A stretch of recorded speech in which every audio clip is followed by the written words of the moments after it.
They may be called the next generation, but they're the church of today. Reach, disciple, and mobilize students to share the hope of the gospel. This is the GenSend Podcast with Shane Pruitt, Paul Worcester, and Lacey Villasenor.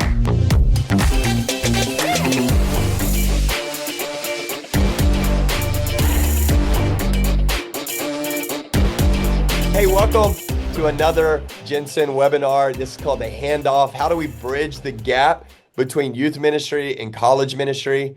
And you're going to hear really more in a moment about the vision behind this. We're so excited. This has been something that obviously people are very interested in. I was just telling a couple of people that we had well over 460 people register for this. That's leaders, that's youth leaders, next gen leaders, pastors, ministry leaders, collegiate leaders, and that's amazing. So we'll have people join us live, but then there will be hundreds of more leaders that get this recording later. Also, if you had friends that could not be on, maybe they registered, but they couldn't be on because of other reasons. I've been getting texts all day of staff meetings popping up or something that they had to address. If they register, let them know. If they register, they will get a link to the recording later.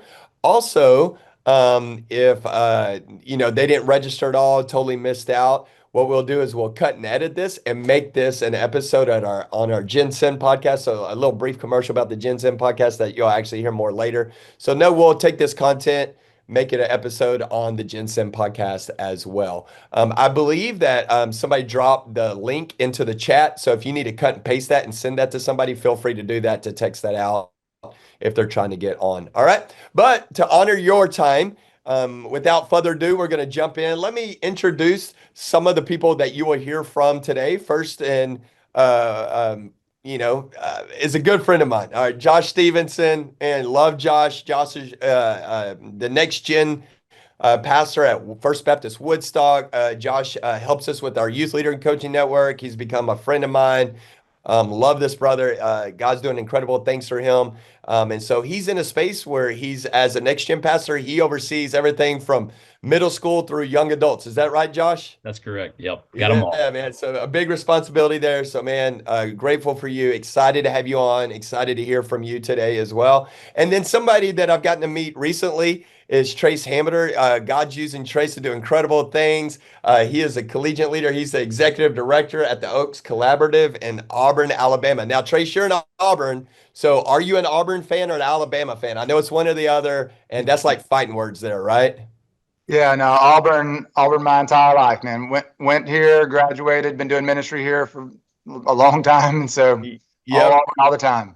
Awesome, man. And Trace, I've gotten to just be more exposed to your ministry, what God's doing through you here recently, through our mutual friend Paul, and I've gotten to hear you in different settings, and it's amazing what God's doing through you. So I'm excited for all of our friends on this webinar today to hear what God's doing through you and your ministry. Grateful for you as well, brother. And then none other, my brother from another mother, my ministry co-laborer, man, just love running this race. Paul Worcester's one of my favorite human beings.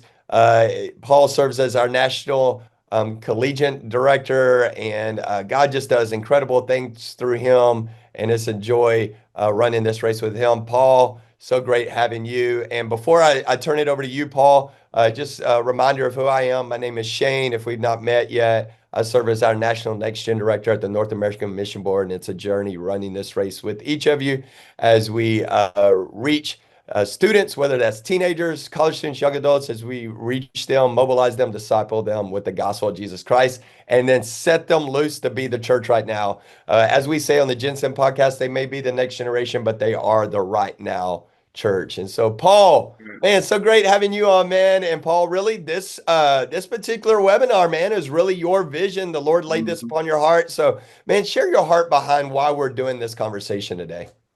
Man, thank you, Shane. You're too kind, and it's been great running this race with you. And it really, actually, as we've been working together for the last few years, I've had a unique look into, because of your influence in the youth ministry space, seeing youth and collegiate ministry there's a growing sense of collaboration really across the nation that we're seeing. So we're kind of piggybacking on something that we're starting to see more of a trend of, but you can't talk about this topic too much. It's impossible to overemphasize the importance of making the handoff between youth and college ministry. I mean, we've all seen the statistics and the stories. We know people personally that have fallen away upon graduation from high school.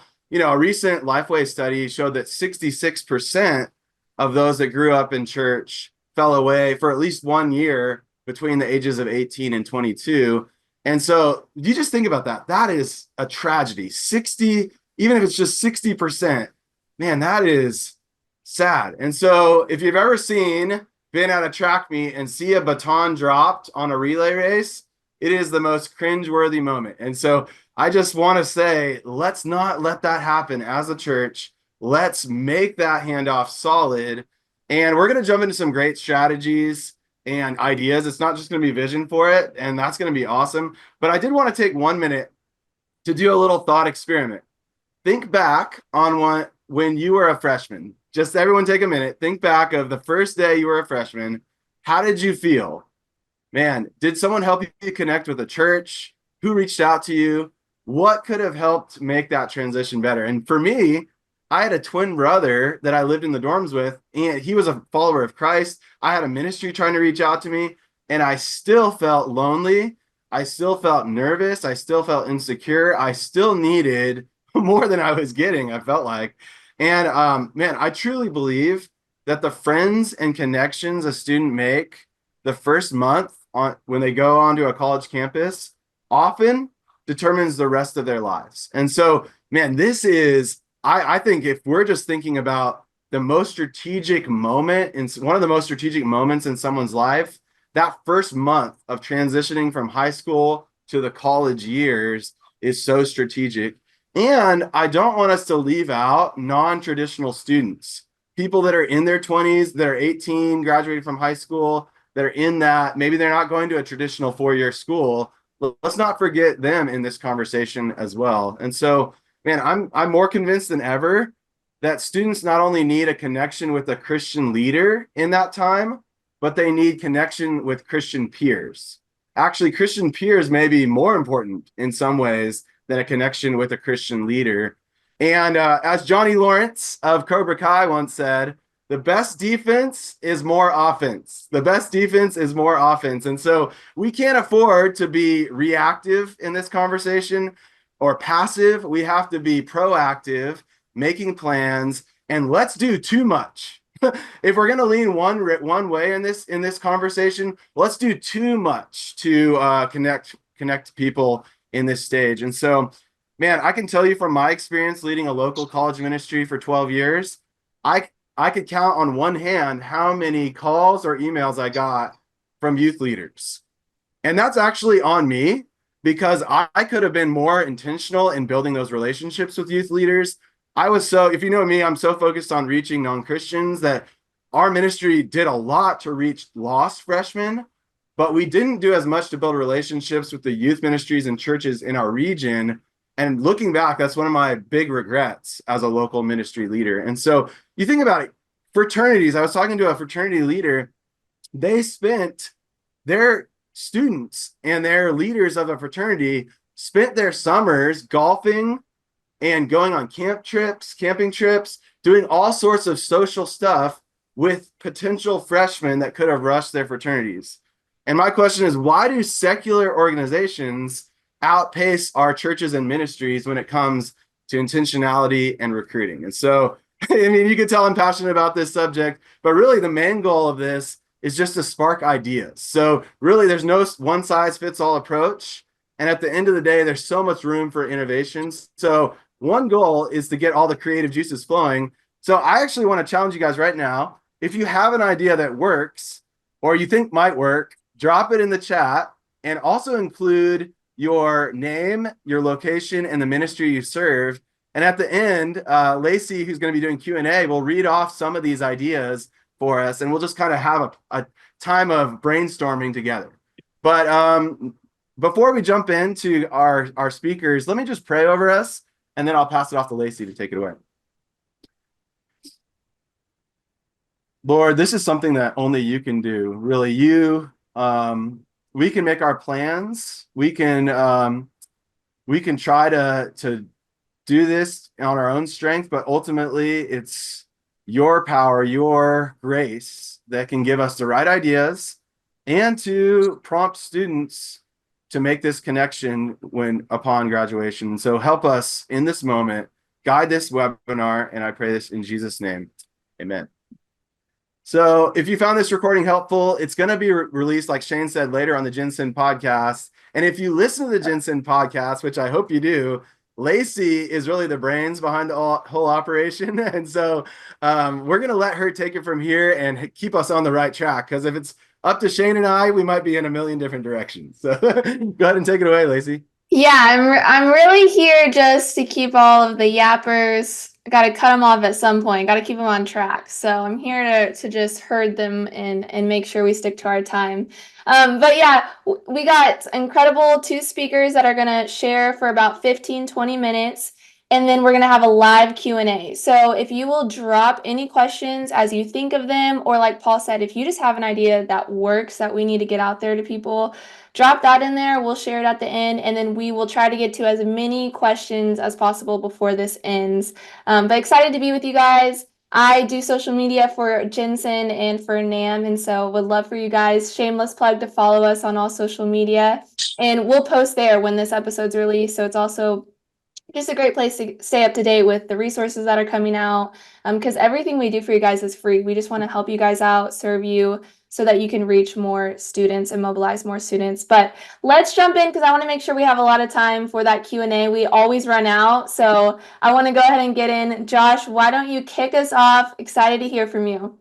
Awesome. Yeah, great to be with you guys. Honored to have the opportunity to share a little bit. I've been doing student ministry now for 19 years, 3 different stops, doing college ministry. So 4 churches, 3 times serving with college ministries, college students.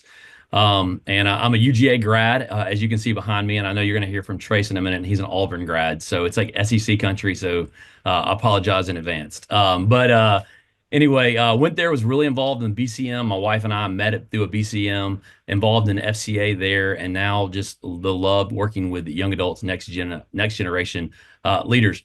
So today I kind of wanted to be very practical. I know a lot of times we can hear a lot of really high-end things that go, that sounds like really good theory, but practically, what does that look like for all of us? And I've done some research over the last month, kind of preparing for this, talking to other guys, getting some ideas on like what are some really practical ways that we can connect student ministry. How can we hand off from the seat that necessarily I sit in to a college leader? How can we make sure that they're set up well now locally, the church we serve in, if they stay locally, because we are now seeing a rise, and I'm sure many of you are, in non-traditional students that are either taking gap years or going into military or going into a trade school. And so what are some easy ways to have that transition in helpful ways? So I just, like everybody else that grew up watching Tonight Show, I came with a top 10 best ways that we can close the gap of student ministry to college ministry. How can we not lose them in that transitional period? And so they're in no particular order except for the first thing I'll share, and I'll keep it brief. But the number one thing I wrote down was this, that if you want to see if successful, particularly in your local area, stay connected, is that we need to involve more college students, young adults, to serve in student ministry. I know that's sometimes can be a little bit of a tension there because we want college students to reach their college friends, but I also think we need to figure out ways that our college students can also serve and be invested in young adults. We all probably remember those people that in our lives when they were college students. Some of the most impactful people I can look back were the guys that were just the next step on the journey, that invested back in me, spent time with me. And what better way for students to feel open and safe and a place that they can connect with, and if they already have a relationship. When they walk in the door the very first time to a college small group or a college service, or maybe they go to school and they go off and they meet some guys, then to know somebody in the room, to have a name so that they're not just a face, but they are already personally connected. We know that literally ministry happens at the speed of relationships. I think that's to be true. We know that in ministry, whether you're in college or student ministry, but it's going to move at that speed. So we have to create deepened relationships. And so number one answer, now that's also, I say all this because that's challenging. Even the context we're in now, where I'm at here at Woodstock, we're in the process of trying to figure out what that looks like, because we all are trying to use that the amount of time we have here on campus, the couple limited hours we have to try to figure out how to make that work.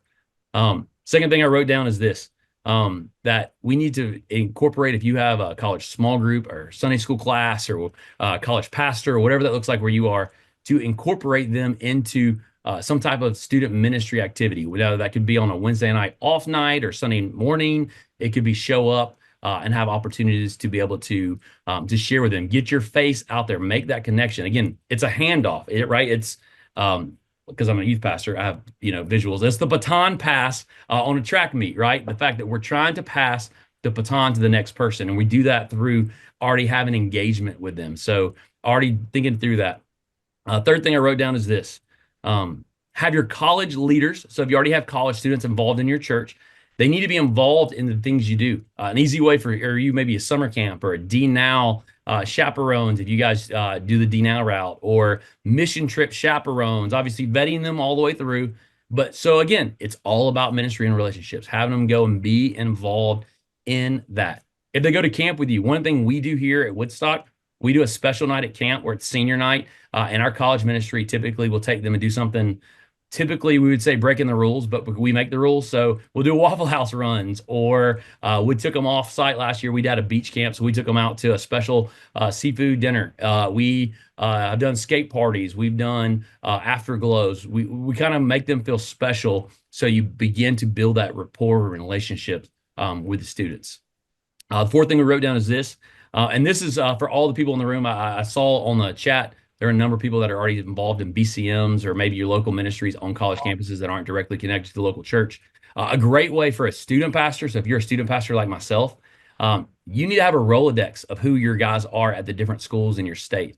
I live in Georgia, so I have connections in Athens and in West Georgia. I'm right outside of Kennesaw at North Georgia. Like, I think through the cities, and I try to have a Rolodex of churches and guys that I trust, that I know.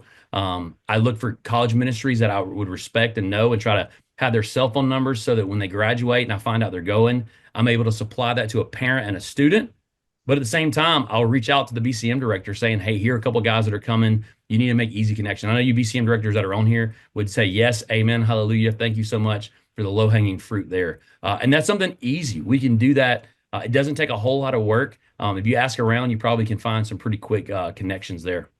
For us, we do a welcome week for our college ministry or our small groups. Literally May 13th for us. We will invite open house our seniors to come and be involved in our current college ministry, so that they're still in high school. We haven't launched them yet, but at the same time, we want them to know they're welcome, they're available. And we kind of incorporate that with the next thing here is we invite them to be in the summers to have, we call it dual membership, but for summer activities, they can not only go to our student camps, which we want them to, right? Any student pastor in the room, you want to launch your seniors well. You don't want to lose your seniors, but you want to set them up for success. I was just talking to a brother yesterday that, in Houston, and they actually moved their transition time to June. And so they in June, their seniors are done with student ministry and they go to college. Their fifth graders are done with elementary and they go to middle. Now, I don't know what that looks like for you. We don't even do that here, but we need to start having those conversations. When is the best time? Not because we're selfish, but because we want what's best for our students. We want them to be successful at that next transitional period and stage of time. Number next, in the words of Shane Pruitt, I don't even know what number I'm on. But you need to incorporate college students into your services. I have a brother who works in Columbia, South Carolina. And they do this thing every year where they have some of their college students from University of South Carolina come in and they teach how to own your faith in college. So can you be a believer and join Greek life? Can you be involved and hang out with your friends in downtown? What does it look like for you to be involved? What church activities do we need to be involved in? And so having real students tell other real students how to be successful is another easy baton pass to see the health of the students go well. Again, number 8, I bet a lot of us do this, but I bet a lot of us probably don't think well about it, is we need to do a great job of doing a special pass the baton service. For us, it could be a special Sunday celebration or Wednesday celebration in church. Maybe for some of you, we do a thing called a blessing dinner where we involve parents and they write letters to their students and we do a nice dinner. It's formal, something so that our parents have a chance to bless them. We invite spiritual leaders into their story to be able to come and pray over them. It's a really cool, special moment. They've been doing here for 20 years here at Woodstock, but it's a really cool opportunity to launch them well, pray over them well, but at the same time, let them know like the church is there for them. We're still a part of their story. Number 9 is encourage your students to plug into a local church and a local ministry if they go off to school somewhere. Obviously, if they're local, that's easy for a lot of us, right? Because we already have those relationship connections. But for us, if they go somewhere else, I tell them all the time, the most critical time is in the month of August and September for our traditional college student is they need to go look for a church. And the first place they go may not be where they land. And if they don't like it, keep looking. Like, plug in. They need a local body of believers who will encourage them. They need a ministry to get involved in where they can serve and not just be a participant. How we lose college students, all of us in the room would probably agree. We lose them when they go off to school and they just want to go, well, I've been going because my parents told me to, and I'm not going to check it out. But the thing is, a lot of them are still believers. They just have become complacent and they don't go do the work and effort to go find a place that they can plug in and stay connected. And so just really think through that. And the last thing is this, and this is kind of probably from a different angle, but we need to let our students know, all the youth pastors, all the college pastors, if your students go away, that your church is still there for them.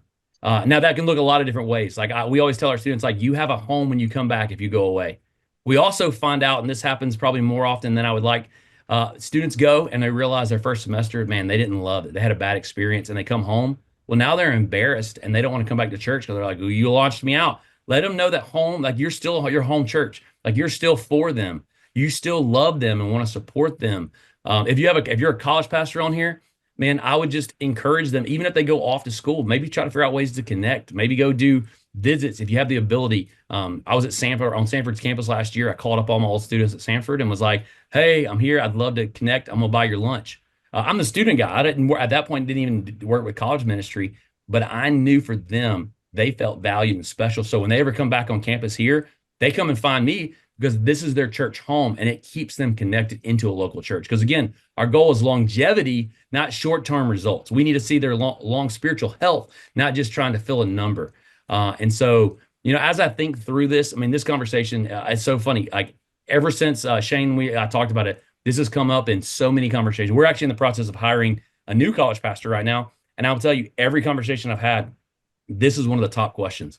How do we pass the baton well to the next person? So I'm excited to learn a little bit from Trace, my brother in Auburn, Alabama, and learn a little bit more of his story and how to do it even better. Yeah, that was so good. And just even as you were talking, I was making notes over here. And yeah, if you didn't get all the numbers, I'm going to try to send here in the chat 1 through 10, and just so everybody has them, because I know a few of you missed them as well. But those were I talk fast.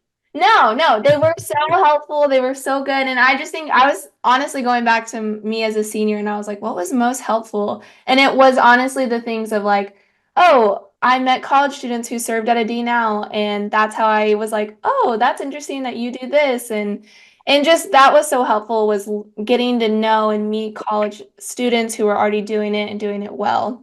So I love that. Yeah, just a reminder, you can drop, as you guys have questions, either about what he said or just thoughts, you can drop them in the chat. We're going to get to those after Trace speaks to you guys from kind of the collegiate perspective, and try to answer as many as we can. So keep dropping those. Trace, we can't wait to hear from you. Take it away. All right, thanks so much. Yeah, so first off, I should say that I'm unlike Josh. I did not come with the top 10. I'm not that organized. I'm more of a story guy. So yeah, quick backdrop for me. I came to know Christ right before coming to college. Came into college very zealous, but very undiscipled, and didn't have anybody from my home church. Didn't grow up in a believing family, and came zealous, wanting to see people come to Christ, but had nobody disciple me, nobody pouring into me, and didn't know how to find that either. Went to Auburn, graduated from Auburn, felt called to college ministry, felt called to this moment in someone's life, because I truly believe that, and for the most part, people become who they're going to be for the rest of their lives in college. And that's why I've been doing it ever since I graduated. So for a little over 20 years now, I've been doing college ministry, 2 down in Tampa, 18 plus here in Auburn. And so 15 of those were church-based. I was a college pastor at a local church at both those settings. And then now for the past 5, I've been leading the ministry that I do, which I can explain a little bit more about that. But I think one of the biggest things, Shane, yes, like Shane and Josh both mentioned, is that handoff of the baton, so crucial, most important part of a relay race. And it can be done so well, or it can be done so poorly. And we want to make sure that we're doing it well. And so, and Shane, like you, as a college pastor, so few times I can remember a youth pastor reaching out to me to say, hey, how can I help get my students connected? That kind of thing. Also, the percentage, the 66%, stat that you mentioned, that's a statistic that's kind of guided our ministry. Like, if you got on our webpage, that's actually the first thing you're going to see. I hate that statistic. And one of the reasons I hate it so much is because it's been around. So Lifeway did it in 2017. That was an update from their 2007 study. But I came to college in 2000, and they were telling me the same number then too. And so over this same period of time, we're talking about over 30 years, basically, the statistic has stayed the same, while more churches have taken on the responsibility of doing better about reaching college campuses. And actually putting money towards the college ministry. You've got more college ministries that have raised up. You got more people. You got more just like campus missionaries on campus. And still that percentage is the same. And it just was driving me crazy. I think one of the biggest things I like to kind of correct some misunderstanding on is I think a lot of people think they believe the whole I never actually watched this movie, but the God's Not Dead movie, right? Like there's the reason college students are falling away from faith in college is because you got atheist professors that are just trying their best to convince, these naive Christian students that Jesus, isn't real or whatever. And having done college ministry for as long as I have, I can just assure you that really is not a common thing. Like, the main reason students fall away from their faith in college is actually social, is community. And so Josh was getting at this, and it's that, how do we connect them? And Josh, as you were walking through that, I know some of you might've been hearing him be like, what are you talking about? I don't have college students that I can put in front. I don't have college students that I can have come to camp. I don't have that. And so what do? I'll come back to that in a second, but the more we can do of fixing that communal problem, how can we connect them to community, Christ-centered community quickly? How can youth pastors help connect them to college ministries, pastors of local churches in a college town before they even get there, so those pastors can help connect them to community? All that kind of stuff, I think, is one of the most important parts of the handoff that I think a lot of people don't know how to do, and so it doesn't get done. And so I want to think about that, because I want to come back to that. But as far as if you're in youth ministry right now and you're thinking, okay, what should I do then? From a college minister's perspective, what should I do? I'll tell you, one of the things that concerned me the most is if that handoff didn't happen well, and you just kind of sent off your student and just assumed that things were going well. Y'all, one of my stories about this, I was talking to this college guy. I won't say his name because he's actually a pretty big name in Southern Baptist world now, because it is a success story.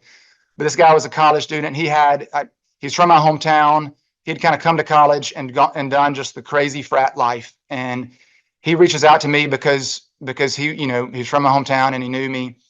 And he told me, he's like, this is the life I've been living for the past year and a half, and I'm ashamed of it. But the Lord's convicted me. I fully repented. I'm ready to dive in. I was like, all right, great. I was talking, hey, this weekend, I'd love for you to come with me to da-da-da-da. And he goes, actually, I'm leading a D now at my home church this weekend. And I was like, wait, hold on. You told me you just repented and are turning back to Christ. You told me that happened last week. How are you doing a D now this weekend? He's like, well, my youth minister asked me a few months ago. And I was like, So your youth minister had no clue what was going on with you in college. Had no clue. And he wanted to put you in front of his students, not knowing. And he's like, yeah. I said, did you work the D-Now last year? And he's like, yeah. I said, and you were living in sin last year, weren't you? And he's like, yeah. I said, you think those youth that you led, you think they know? And he's like, 100% they knew. And it's like, we gotta make sure that we're having some connection. There's some level of like, man, I'm asking hard questions, right? Like I'm not just saying how you do, and I'm not just, fist bumping you as you come back, over Christmas break. But man, I'm like asking hard questions. So I would encourage y'all, ask your college students when they go off to college, like ask them, are they walking with Christ? Ask them what life is looking like for them. Ask them what community is like for them, and where they're finding Christ-centered community. Like Josh mentioned, I love like encourage them to plug into a church. I can't tell y'all how many college students I've talked to that like were hesitant to become a member of our church because they felt like they were like breaking up with their home church. And I was like, man, I promise you, if your youth minister heard you say that, they would say, no, like move your membership, because that means you're that invested in a local church in college that you're joining. That's amazing. Like do it. Like if we love our college students, we want them to so vibrantly plug into a local church that they want to become a member, like put their name down, so encourage your students to do that, like really push them in those ways. And so those are kind of like the things from like the youth pastor to college pastor type of handoff that I would encourage, just asking those questions, man, talking with them. Honestly, if they tell you, and this comes back to what Josh was saying about like knowing the guys, the college pastors in the different university towns that your students are going to, knowing the guys at BCM or campus outreach or Cru or whatever, like trying to know as many of them as you can, because that way when your student tells you, oh yeah, I go to Cru, well, you can reach out to the guy at Cru and say, hey, have you ever connected with my guy or my girl? And if they say, man, I've never heard that name before, you're like, okay, well, that gives you something to go back. So there, I just really think, and I say this as a college pastor, and I know it's a lot easier for me to say than for y'all to do, because y'all have also got a whole new batch of youth rolling into your youth ministry each year. And so, man, I would just encourage you, okay, then brainstorm that with your team.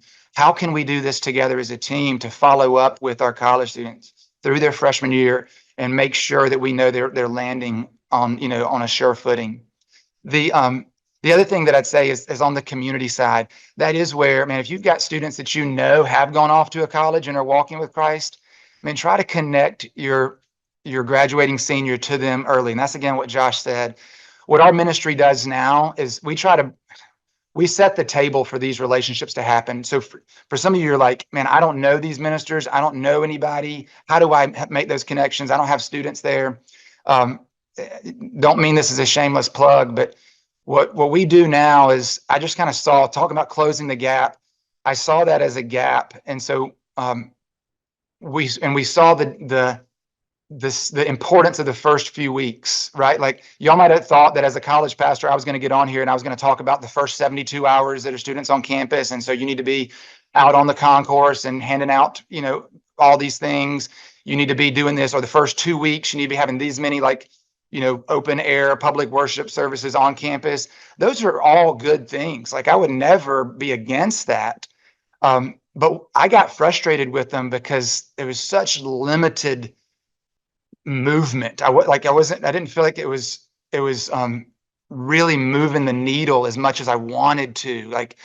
And so what we started doing is started these retreats 2-3 weeks before classes even start, and saying, hey, like we bring students from all kind of different, just strong evangelical churches around the city, student leaders that are vibrantly involved in those local churches. They would come to put on this retreat. Ministers would come to this retreat. Freshmen would come to this retreat, and we set the table for relationships to happen there.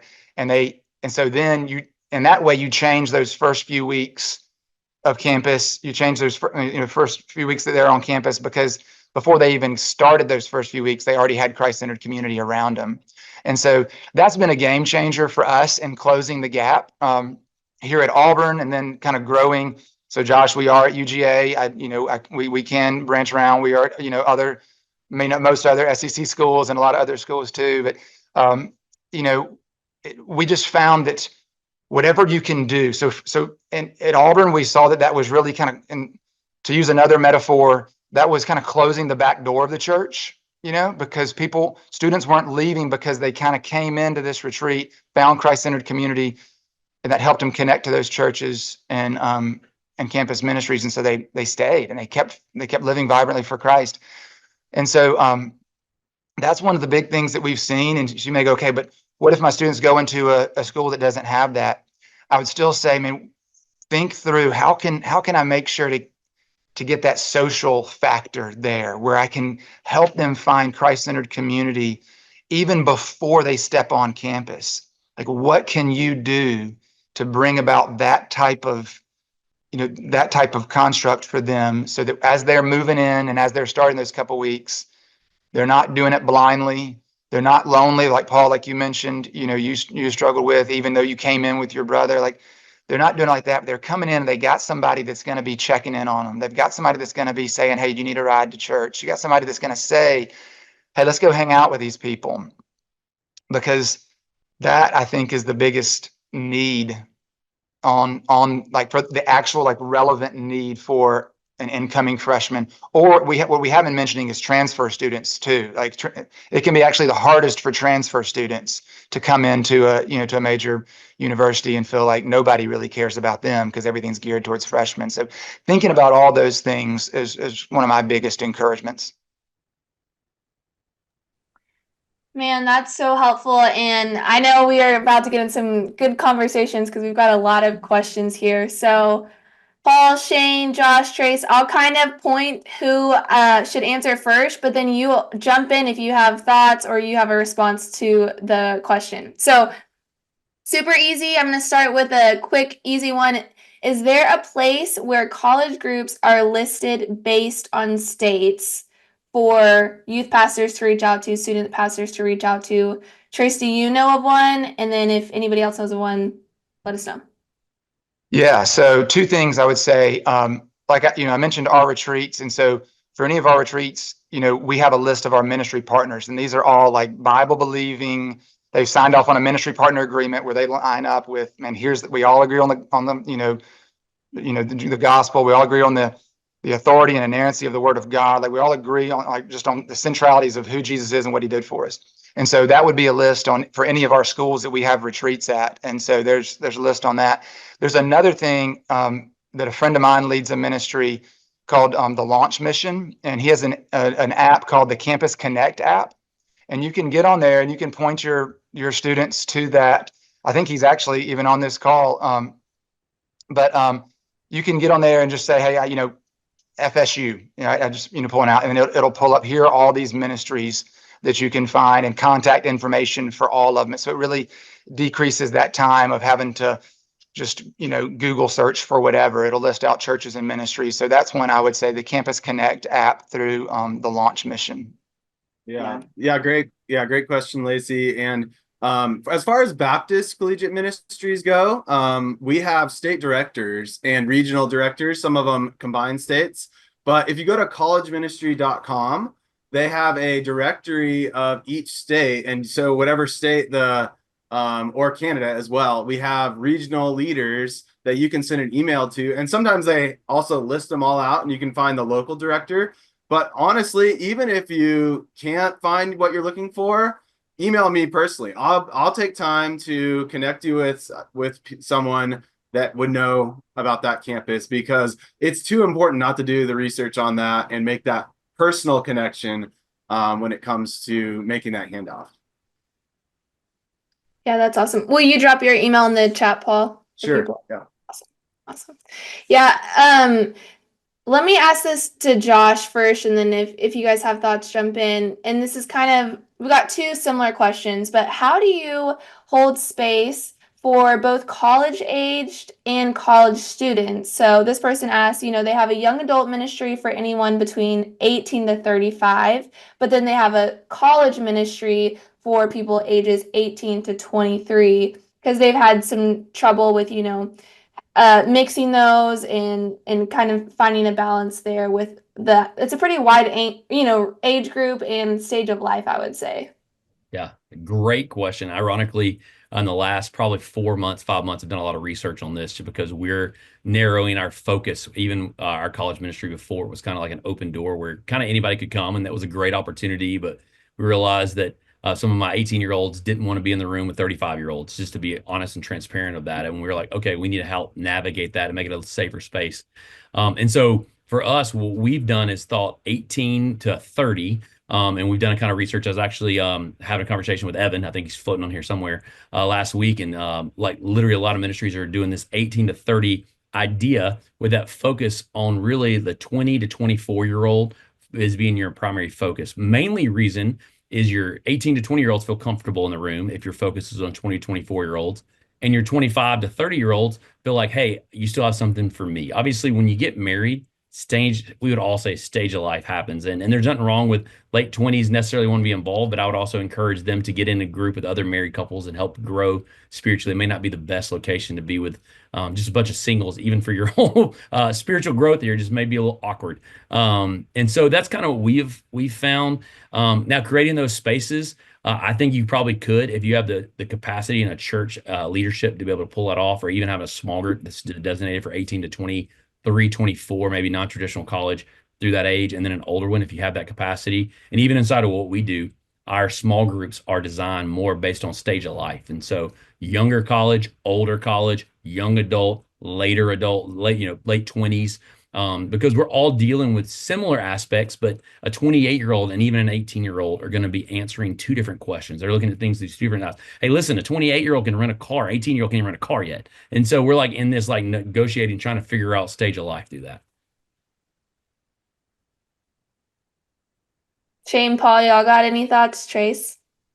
Yeah, another good cutoff could be the 25 age if you have that opportunity, and then you do 25 to 30 something. You could play around with that. That's kind of where I've leaned, is the 25 age. Then it keeps it more college-ish, but I could see pros and cons to both options there.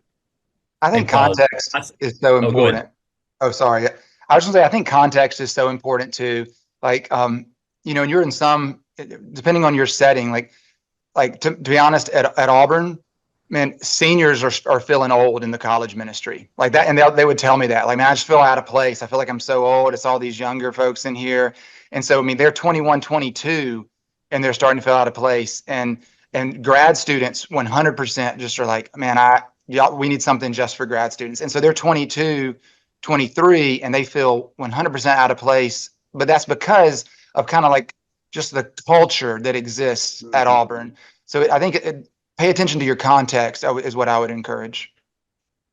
Yeah, I was going to say, go ahead. Go ahead. Go ahead, Josh. Yeah. No, I was going to say, we had, Paul, we had the same 18 to 25 was with our context. And literally, I agree with you. That's kind of where I've always landed. And it's so funny. I feel like the longer I've been in ministry, the farther up that number has moved. Like adolescence has used to be, again, I'm old now. When I was 22, adolescence, it was like, oh, I'm an adult now. And now I feel like adolescence is moving into our 20s. That's the only reason we shifted. Because I agree with you. 25 feels like a good hard stop. But I'm discovering I have 26-year-old traditional college or non-traditional college students. But anyway, sorry, that's all. Yeah.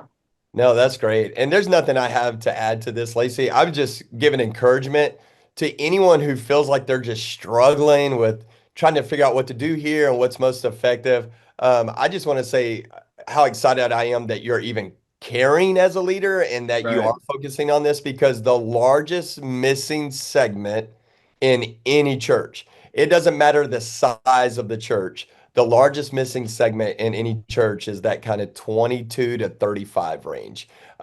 You look at any church, that's the largest missing segment. But what's ironic is population-wise, that's the largest population. When you think of 72 million people between the ages of 18 and 35, I mean, that's a massive mission field. And so, I don't want to be, overly, like hyperbolic here, but I think we're all talking to like-minded people who care about this. You could almost call that age group an unreached people group. So really, we need the Lord to raise up missionaries that are going after this people group. So I wanted to just say, first of all, thank you for that. And I would just say also, secondly, I think sometimes what can make it feel awkward for the 18-year-old or the 20-year-old or the 30-year-old or vice versa is perspective of what the purpose of that ministry is. And I think one thing we just got to remind yourself of singles ministry. The number one goal of singles ministry is not to bring people together so hopefully they get married. The number one goal of single ministry is to love Jesus and help people live on mission. You know what I mean? So I think anytime it feels awkward is because of probably those kind of pressures, and some people, they feel like God's called them to be single. And so like, I just want to say, I think we have to always work hard to go, hey, this isn't a Christian version of dating.com here. All right. Like this is to help single people love Jesus and live on mission. Yeah, absolutely. Let me throw this next question to Trace first. This person asks, what if I don't have a college ministry or any consistent college students at our church? How can they connect students with a college student? Okay. Lacey, say it to me one more time. Is the context that they are sending the college students off or is it college students staying in town? I guess would be my question. Yeah, I think it's they're asking, as somebody, I'm assuming who leads maybe both, but primarily student youth ministry, and they want to help them connect to a college student who has made this transition well or is doing a great job at college and living on mission. How can they connect them with somebody when they don't, have any of those college students consistently around their church? Gotcha. In that situation, I don't know the full context, something like that. The name of our ministry is Oats Collaborative because I believe so much in collaboration across the body of Christ. And in that context, man, we got to sit back and think, okay, how can I best serve this student? How can I best, and so in that how can I collaborate with maybe some other churches around our area to do that? I mean, y'all, I'm sure that Paul would actually be able to list off even more ministries than this than I know, but I just can walk through multiple ministries in specifically not your classic university towns, but they came about because there were university students there. There was no one major hub for them, and so the churches collaborated and created a spot for them. So I think that my first thought is that hey, how can we collaborate? Because there's certainly other churches just like you, and there's other students just like the student you're thinking of.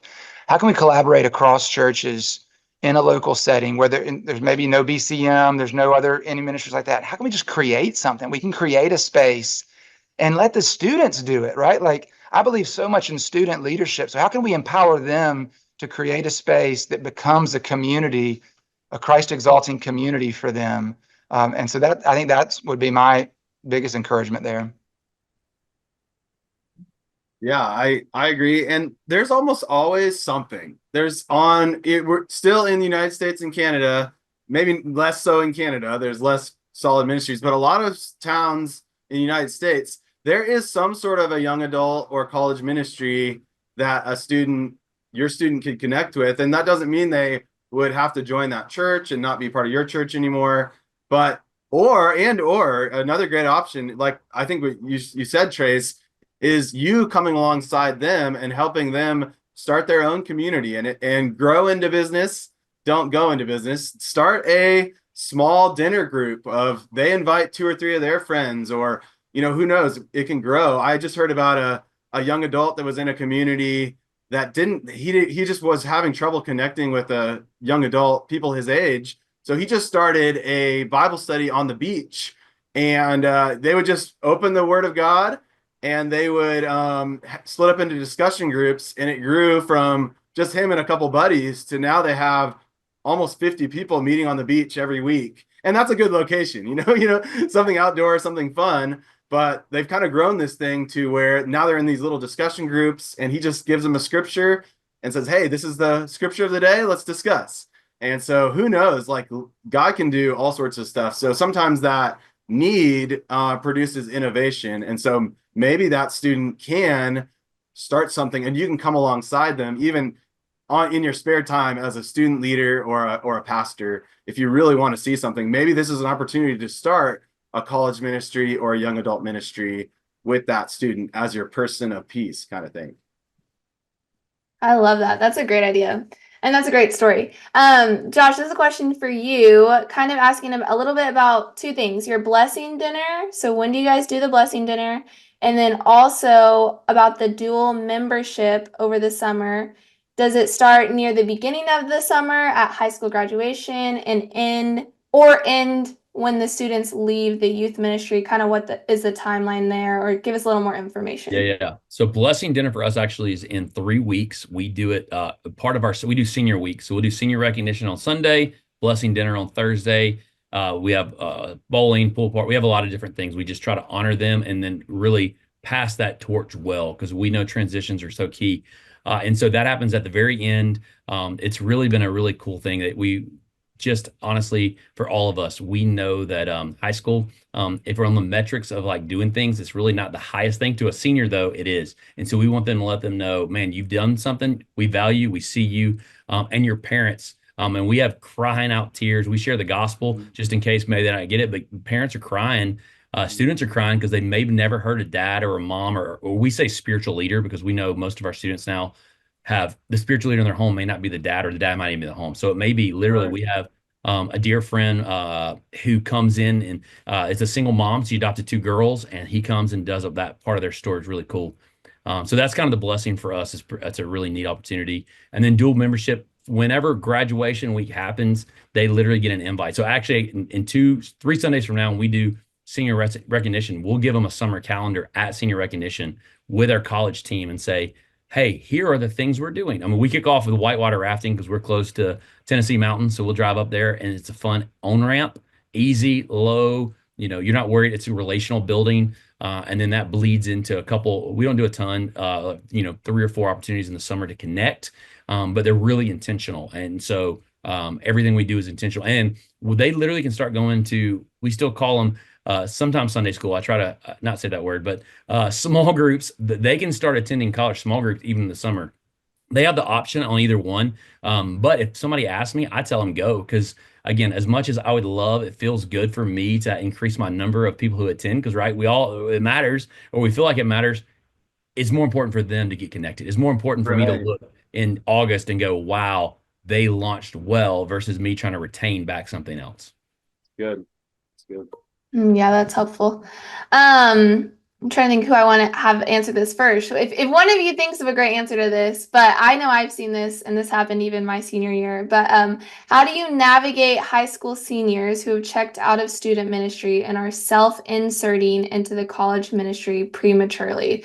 I know I saw this happen at my church, but if any of you have thoughts about that.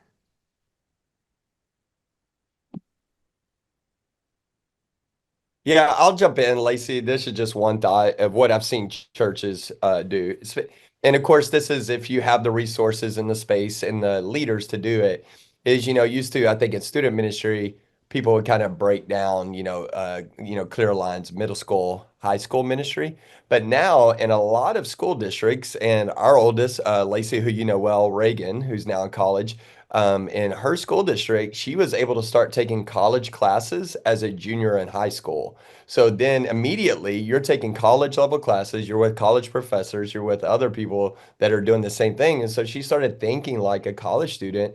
And I think sometimes there is that shift around junior, senior year where you're like, all right, I'm kind of over the gross games on the stage, or, those kind of things. And you're starting to think more like a college student. The things that they've been exposed to, even culturally, they're navigating more on a higher level, mature level. And so where I've seen some other breaks to go, all right, hey, we have a clear middle school ministry, and then we have a 9th and 10th grade ministry. But even around that driver's license, there's another gap that tends to take place around that driver's license. And so they say, hey, we've started almost another ministry or another small group just for those that are like juniors and seniors. We start treating them almost like college students and really raise the bar of expectation on them. And so I've seen that done well as well. So just almost another kind of, for lack of a better term, kind of a clear break in ministry there. So middle school, 9th, 10th grade, and then juniors and seniors, something different. Yeah.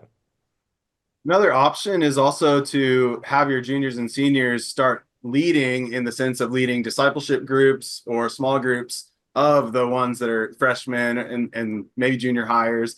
And so they have that buy-in, that leadership buy-in. That doesn't eliminate all the problems in this area, but that's, if I was a youth leader, I would consider that as like a, man, I want to get these juniors and seniors already getting reps and hands-on ministry and discipling their peers that are younger than them.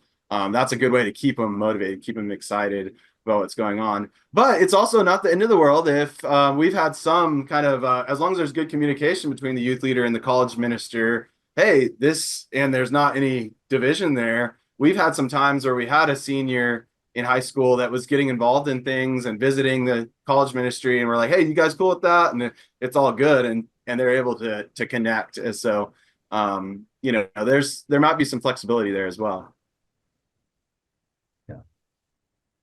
I agree with both of you guys too. I was just going to add on practically from the working with the high school students. I think sometimes you can determine the spiritual maturity based on whether they want to give back and they see church is not about themselves, or if they use it almost as like, oh, I'm out, I'm checking out, I'm too good, I'm too mature. I think that shows spiritual immaturity. And so Right. I had this happen with a student last year, and I had to have a hard conversation and be like, hey, like this is showing your spiritual immaturity because you just want to go run away. Oh, you're too important for us. I said, your spiritual maturity would be, hey, how can you invest in the next generation? We're doing a next series. We're doing the story of Moses to Joshua.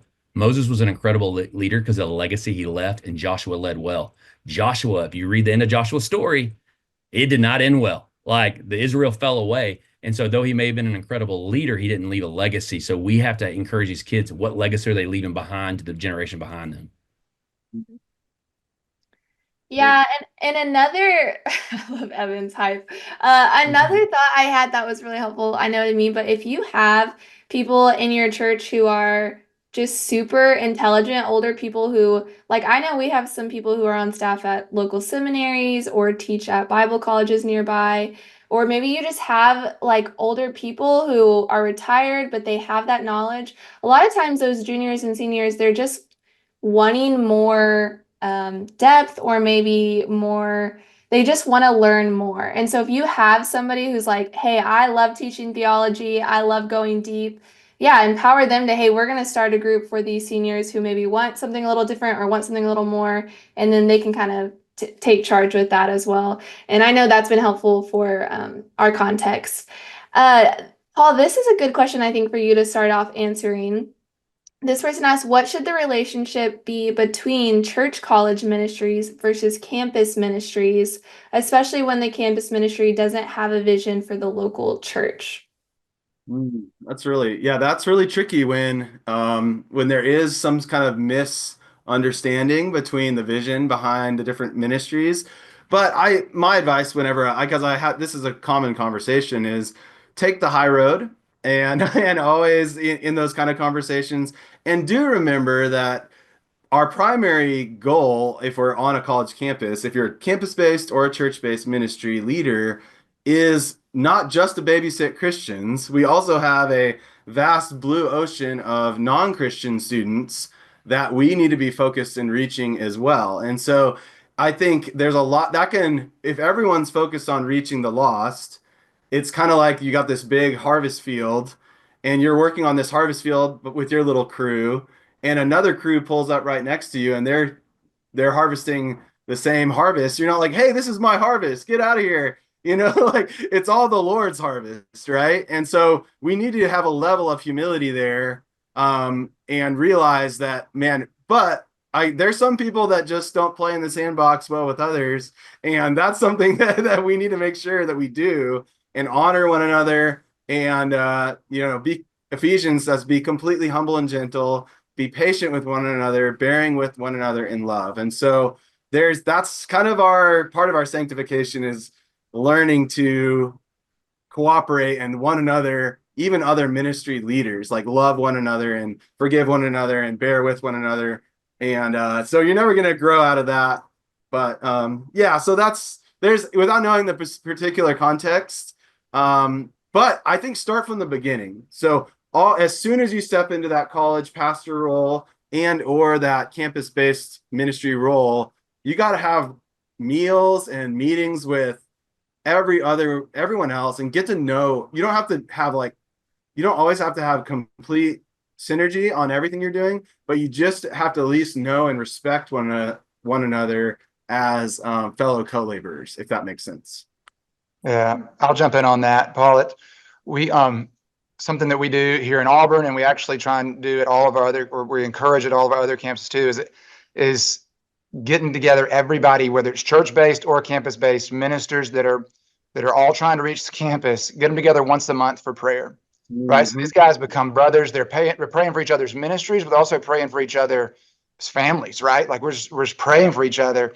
And that changes things when that happens. But I think it all comes down to just specifically, and I'm saying this now as a parachurch ministry guy, you know, I know we use the term like church-based or campus-based, but a campus-based is a parachurch ministry. And just, I always like to, like when we're looking, okay, is this a healthy parachurch ministry? Is it being what its name is? Is it being for the church? You know, I don't know how common this illustration is, but the one that I always use is it's like the hospital and the ambulance, right? Like the church is the hospital. The parachurch ministry should be like the ambulance. Like, man, I'm going to rejoice. I'm going to do what I can to get them to the hospital, and I'm going to take care of them on the way. And if they stay at the hospital, like, okay, like that's a wonderful thing, right? And so, yeah, I think that it's everybody having the right mindset towards like, what are our roles in the kingdom? And so how can we all play those roles really well? And then, yeah, and like, you know, Paul, like you were saying, it's like, we're not just trying to grab up already Christians. We should all be spurring one another on and reaching those that don't know Christ. I mean, we use this term at Auburn called the other 19,000. It's one that we really need to update our numbers, but one of my mentors here developed it a while ago. It's like, hey, based off the numbers of people that we know that are attending churches and campus ministries, there's still at least another 19,000. And again, we really need to update that number because it was a long time ago. But another 19,000 people that are out there that are far from God. You know, Yes. maybe they would call themselves a Christian, but they are not walking with Christ in college. Maybe they'd never heard of Jesus before. Like, we got to be driven by that other 19,000 and stop we're just all fishing in the same corner trying to get the however many thousand Christians we can get, and we're getting our lines tangled, and so we're getting frustrated with that. Oh man, like move around the pond and catch something big on the other side, right, where the other 19,000 are. So that's something I would encourage everybody to do. Good word. Yeah, that's good. And a great encouragement and reminder, I think. Josh, let me have you answer this question first, and then you guys jump in from maybe the collegiate side as well. But how can this person is a college ministry director, and they're looking to get a Rolodex of youth and student pastors in their region. So how can they build up that contact list? Yeah, man, that's a great question. I mean, I think your state reps, again, in the Baptist context, the state reps are the great, like for us, instead of Georgia, we got a guy named Chris Trent, who's a great dear brother. Some of you may have seen him on here with Shane. He's a dear friend, but he's a great resource. And most of your local guys will be able to connect you to good Bible believing connected churches. The difficult for college ministry is there's a lot more of us than there are of you. So to try to get connected to all of them is difficult. Now, if you're in a college town, like when I was in Arkansas, this college town I served at, our college ministry is really big, but it was a lot easier because it was a smaller context, smaller churches. There were, about 30 or 40 churches that you could reach out to. If you're in a metroplex, like in the greater Atlanta area, we're talking hundreds, maybe even thousands of churches. So that's a lot more difficult. But in terms of, the wins of being, if you're in the Baptist circle, is you have some resources there that can maybe help you out with that. Yeah, only thing I would add to that conversation is think, yes, broadly and get a list of all of them, but also develop some more deeper connections with certain youth ministries that can create a nice pipeline into your ministry directly. And so you don't have to have equally spread yourself. You might wear yourself out by like visiting every single youth ministry in your area. But if you had a few where you had some really good connections that made sense, then they could become a funnel and a pipeline both ways, if that makes sense. Yeah, absolutely. I love that too, Paul. I think especially if you're, in a college town as a student pastor, Vice versa, if you're the collegiate leader looking for local student pastors, like I love what Josh said, you got the state convention, but you also, if you're in a Baptist context, you got that local Baptist association that can even get you right there in your backyard. And then, I love, and I know this has been shared again, but again, I think a great like bridge into local churches is, if you're on the youth pastor side, is invite some of those local church college pastors, or those those BCM, those on-campus missionaries, and have them scheduled to come preach through that school year a couple of times a year, because then that's exposing those students to go, hey, maybe I'm going to UGA next year, and I just had the on-campus missionary come share with our student ministry, and got to meet them, make that connection. So I think anytime we can really build those bridges, it's always going to be most effective for those students that God's entrusted us with. Yeah. It's good. Yeah, this is on the practical side, because I know we've thrown out a lot of ideas, a lot of encouragement, and a lot of practical tools you guys can use.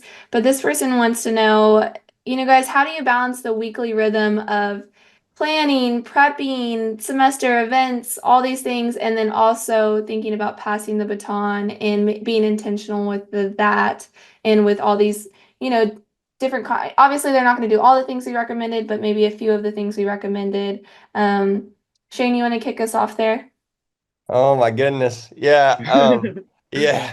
I think just 30,000 foot level of just, as we are all leaders, period, is, if you just, at the end of the day, if you don't manage your calendar will manage you. So for me, I have to manage everything in my calendar by putting it in my calendar, dedicating time.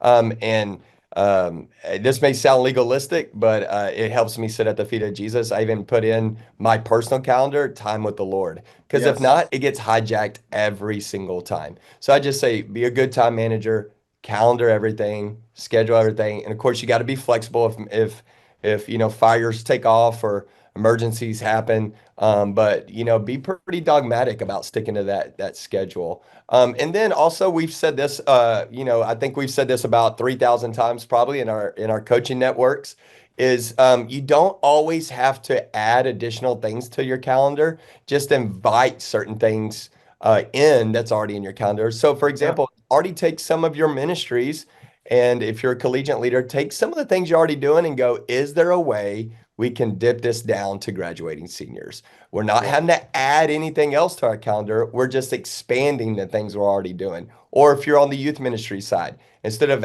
adding extra stuff to your calendar, just take things already in your calendar and expand it up. His voice went out of I know, yeah. He's getting emotional Battling these here. Texas allergies here. That was a good No, way to man, I thought finish. you were crying. Like, you're right here on the same wavelength as me, Shane, weeping over this stuff.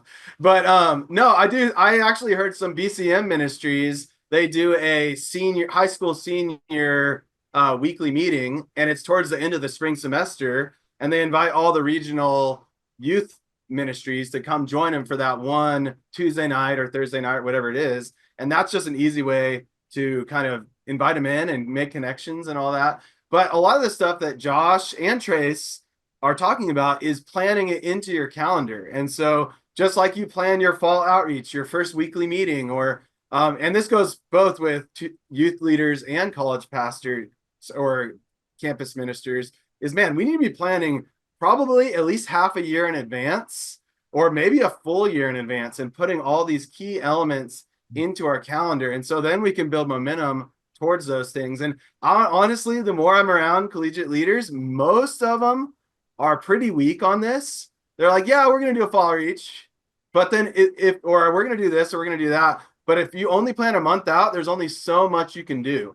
If you plan a half a year out, you can raise the money you need. You can order whatever banners you can do it right, if that makes sense. And so, and budget wise, the people that are funding your ministry, whether that's support raising or a church centralizing funding you, they really appreciate advanced planning. You can raise a lot more money. You can do things with more excellence if you plan at least a half a year in advance, is my general advice.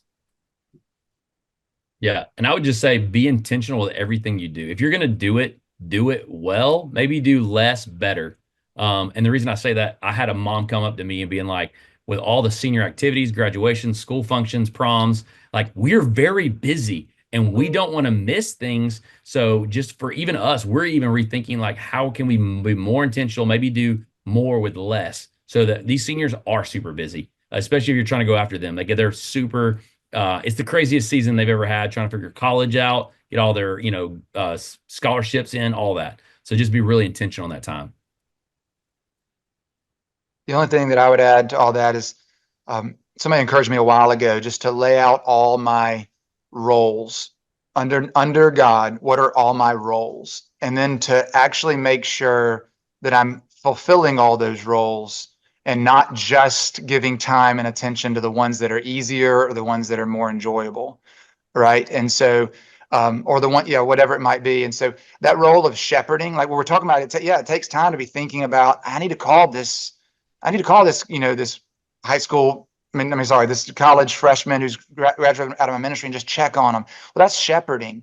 But I mean, are we doing that? Are we taking that time to, really to do it? I mean, Hebrews 13 talks about we're called to give an account of the souls of those that we lead. And so are we taking the time to fulfill that role of shepherd, or is administration taking up so much of our time? Is, whatever event planning, are we just going back to check our email for the 50th time today? I mean, what are we doing? Are we fulfilling? I mean, and that's a central role of like just person to person investment, shepherding the sheep that the Lord has entrusted to you. So make sure that you keep that and check yourself on that. Have I been a shepherd today?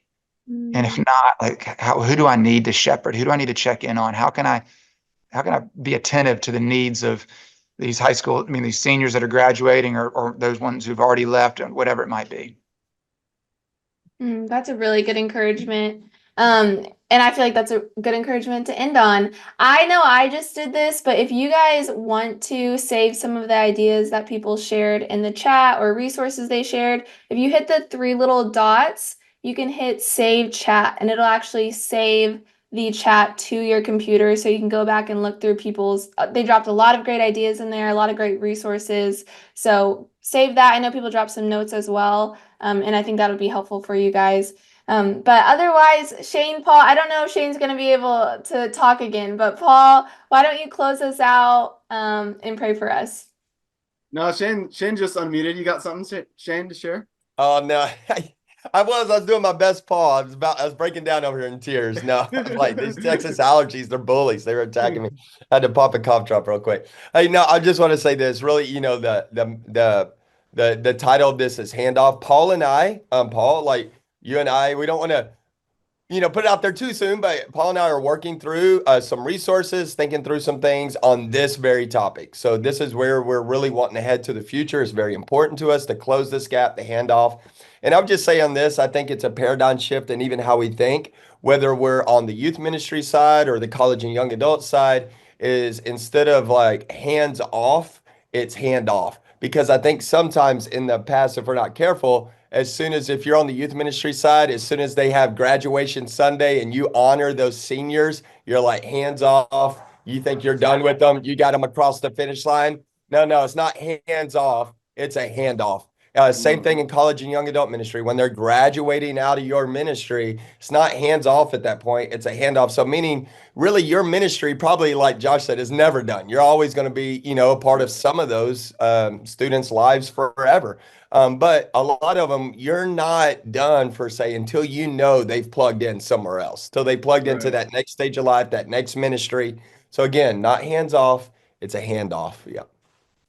Yeah, that's so good. And yeah, I would just close kind of with an encouragement that what you're doing as a next gen leader, youth or collegiate, man, it's the best.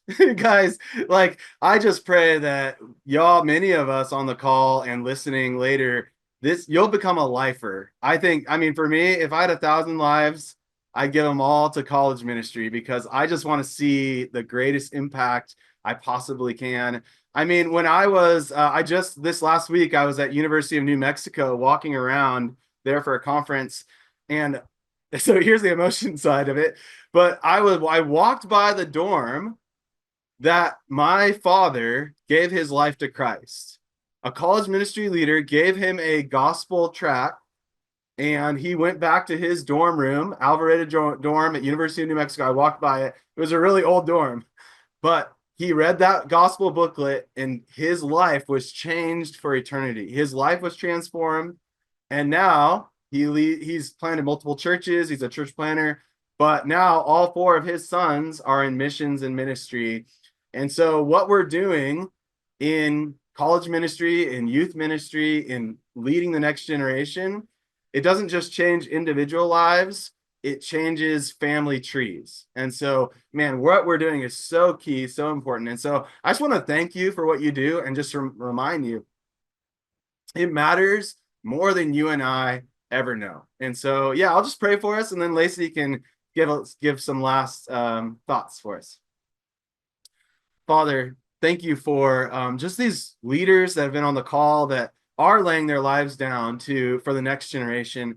And I pray that you would encourage them, you would empower them, you would give them wisdom on how to be the best servants of Jesus Christ that they possibly can be, and to be intentional in loving students well and making the handoff, but also reaching the lost on our campuses, in our high schools, our junior highs, and just the young adults in our communities. And so we pray that you would empower us, enable us, and give us ideas, continue unity, and pray this in Jesus' name. Amen.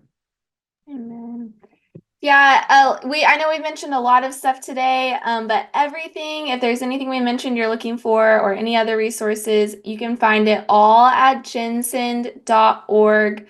Paul said it, but we can't overstate enough how important we think what you guys do is and how vital it is. And so we just want to continue to resource and equip you guys with as much as we can, totally free. We just want to help you all do what you do well. So everything is at gensend.org, and then you can follow us on all socials at GenSend, and we'll post about when this is released on the podcast and when other great resources are coming out. But thank you guys for joining us. We pray and hope that it was really helpful for you today. Bye, guys.